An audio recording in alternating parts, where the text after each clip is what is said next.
with Brianda Piss.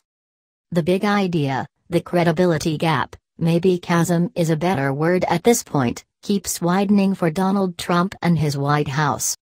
2 days after Trump's victory, Russia's deputy foreign minister told a reporter in Moscow that there were contacts between Russian officials and the Trump campaign. "Obviously, we know most of the people from his entourage," he said. That prompted a vigorous denial from Trump spokeswoman Hope Hicks, who insisted there had been no contact with Russian officials. On January 11, an NBC reporter asked Trump whether members of his staff were in contact with Russian officials during the campaign. "No," he replied.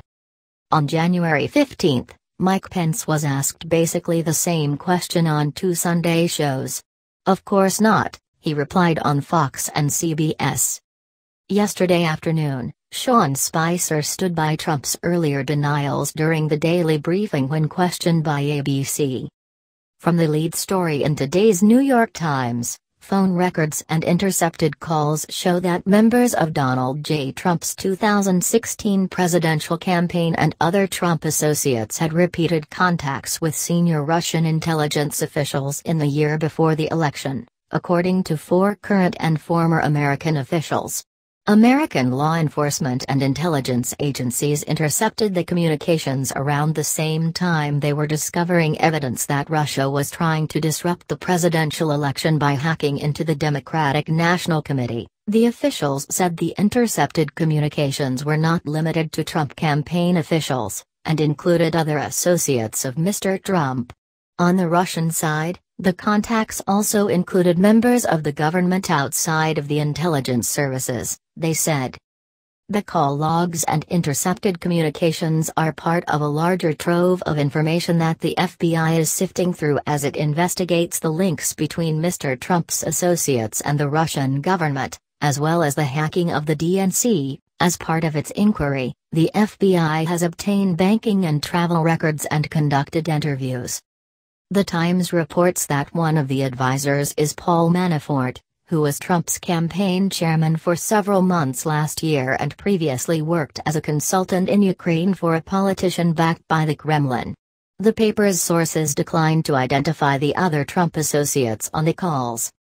Manafort, who has not been charged with any crimes, dismissed the accounts. "This is absurd," he told The Times. "I have no idea what this is referring to. I have never knowingly spoken to Russian intelligence officers, and I have never been involved with anything to do with the Russian government or the Putin administration or any other issues under investigation today." He added, "It's not like these people wear badges that say, 'I'm a Russian intelligence officer.'" The Times story notes that these intercepted calls are different from the wiretapped conversations last year between Michael Flynn, who resigned as former national security advisor the night before last, and Sergei Kislyak, Russia's ambassador to the United States. The National Security Agency, which monitors the communications of foreign intelligence services, initially captured the calls between Mr. Trump's associates and the Russians as part of routine foreign surveillance.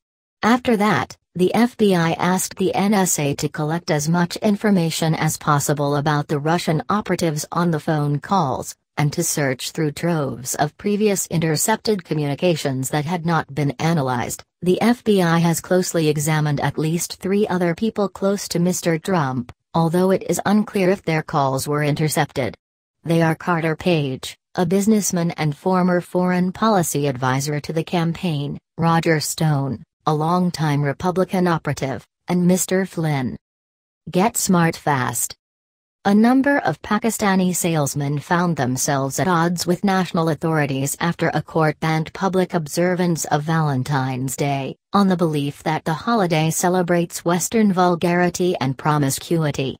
Still, many vendors defiantly set up shop for the February holiday anyway, representing a deepening national divide as the country becomes both more Western and more Islamic at the same time. Pamela Constable. Health insurer Cigna said it will unilaterally terminate its $54 billion merger agreement with Anthem after it was blocked by a U.S. judge, announcing the decision just hours after Retina and Humana also said they would abandon a blockbuster $37 billion merger. Caroline E. Johnson. The man accused of supplying high-powered rifles to the San Bernardino terrorists has agreed to plead guilty for his connection to the 2015 shooting, and to plotting a mass killing with the gunman that was never carried out. Federal officials said that Enrique Marquez envisioned detailed plans, such as halting traffic on a major roadway with explosives and firing at trapped motorists, before he backed out of them. If convicted, Marquez could face up to 25 years in prison. AP. The FAA is investigating another Harrison Ford aviation mishap while the movie star piloted his private plane on Monday.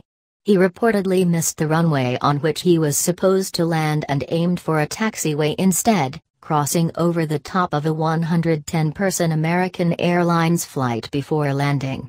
Ford is an experienced flyer but has crash-landed several aircraft. Peter Hawley.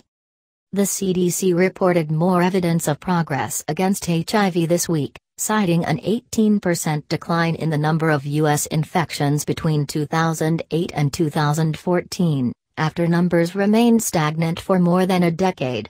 The decline was even sharper among heterosexuals, at 36%, while intravenous drug users experienced a 56% drop. Lenny Bernstein. 2 Native American tribes submitted a new court filing to stop the Dakota Access Pipeline, making a last-ditch effort to vacate an easement filed by the Army Corps of Engineers. Unlike the previous filing, which made an argument on religious grounds, this one cites alleged violations of several statutes. Stephen Muffson. The son of Henrietta Lacks, whose cancer cells were taken in the 1950s without her consent and made her the unwitting progenitor of one of the most important cell lines in medical research, is seeking compensation from Johns Hopkins. Despite the fact that her cells have led to the development of amazing new medical techniques, including vaccines, cancer treatments and in vitro fertilization, he says the family has not received a dime. Andrea K. McDaniels. Austrian authorities have arrested a man dressed as Adolf Hitler's double. The 25-year-old was seen wandering around the Nazi dictator's birthplace, introducing himself by the name of Hitler, and perusing the World War II aisles of a local bookstore before authorities intervened. Amanda Erickson. A Connecticut man is on trial for murder after sending a cryptic text to the mother of his 7-month-old son, and then tossing the child off of a nearby bridge. "You're not a parent anymore," he typed, before attempting to jump to his own death as well. He was intercepted by authorities, however, and could face up to 70 years in prison. Lindsay Bever. NBC News shook up its ranks on Tuesday, replacing company president Deborah Turnus, the executive who presided over a number of high-profile controversies at the network, from the handling of Brian Williams to the Access Hollywood footage. She will become president of NBC News International, a new position. She will be replaced by Noah Oppenheim, the executive producer of The Today Show and a former producer at MSNBC and CNBC.